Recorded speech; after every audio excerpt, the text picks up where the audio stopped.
Okay, so what type of question is this?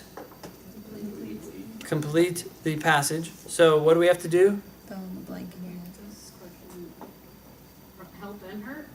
No, that's evaluate. Help or hurt is evaluate. You do want to fill in the line before you go into the answer. Some people did that. Okay, this is basically a test of laziness. Paul, sorry, no offense. I tried. I was like, I don't know. Oh, at least you tried. Okay, at least you tried. But here's the thing. Like a lot of times these preparation tips, right?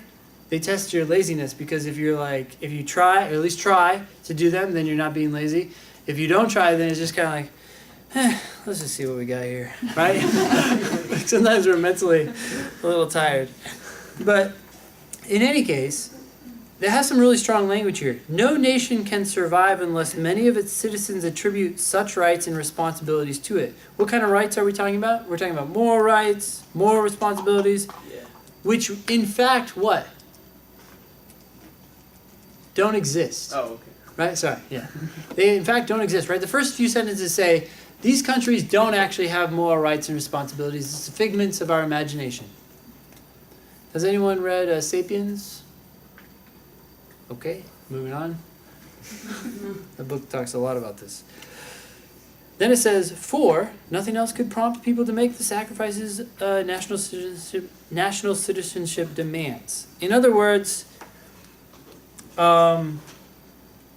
apparently people need to attribute these rights and responsibilities to their nation if they want their nation to survive, but those rights and responsibilities, rights and responsibilities don't actually exist.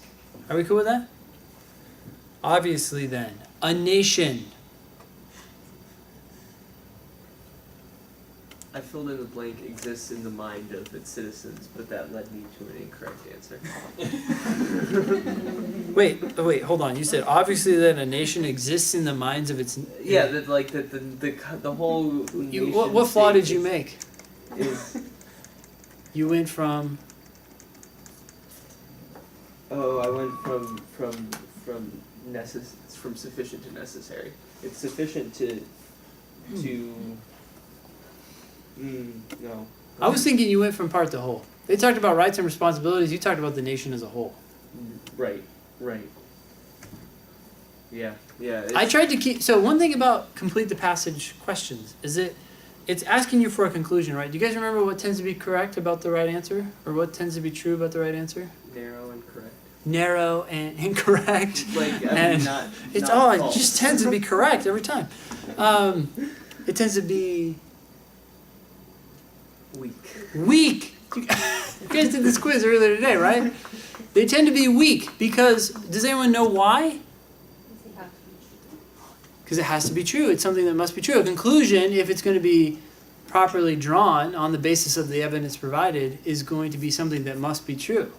So I'm going to keep my prediction really narrowly tailored to the evidence provided. So my prediction was, I literally wrote it down just so I could read it to you. It says, obviously then a nation that survives has people who attribute rights and beliefs or rights and responsibilities to it that aren't actually true. I'm just like restating the premises. It's the most boring prediction ever.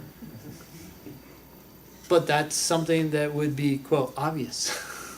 Obviously then, what I just said is going to be true. So anyways, weak answers.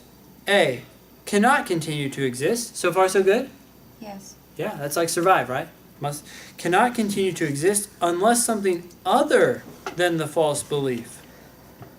Something other than the false belief? No, unless the false belief that the nation has moral rights motivates its citizens to make sacrifices.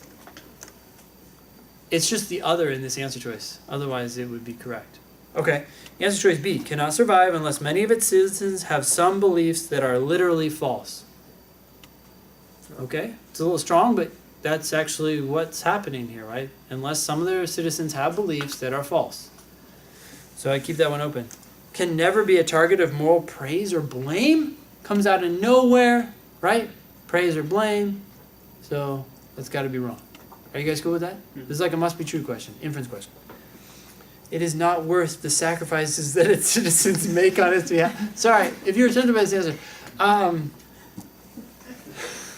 This is like, because the beliefs are false, the sacrifices you make on behalf of those beliefs are not worth. It's totally meaningless. This is like, yeah. Anyways, give up on the world. There's no point to it. It's all a shrouded illusion. E. I got rid of this in one word. Should, right? This argument was not about what should or should not happen. Are we cool with this? What answer were we debating? Ben, what'd you choose? You said I chose E. I was like, metaphorical. It's all in the should mindset. always be thought of in metaphorical rather than literal terms. Yeah. Yeah, it's going too broad, right? It's talking about the nation as a whole. Yeah. I mean, it's Because also pretty strong because of the should and the always. The should isn't necessarily though telling you like what you should do. It's like how you should think. How you should think. Think about something. Sure. Even then, though, we don't really have a should in any of the premises, right? Yeah. This is still going to be factual. So even though people are believing things that are in fact false, does that mean that they shouldn't believe them? No. No, and that's not what you're saying. It's just saying that they should always be thought of in metaphorical rather than literal terms. But maybe you should think of them in literal terms to motivate you to sacrifice your life for something which is in fact worthless. That's a good Right. Point. That's a good point. Yeah. Yeah. So, should is that scared me away right away. Anyways, are we cool with this? Okay.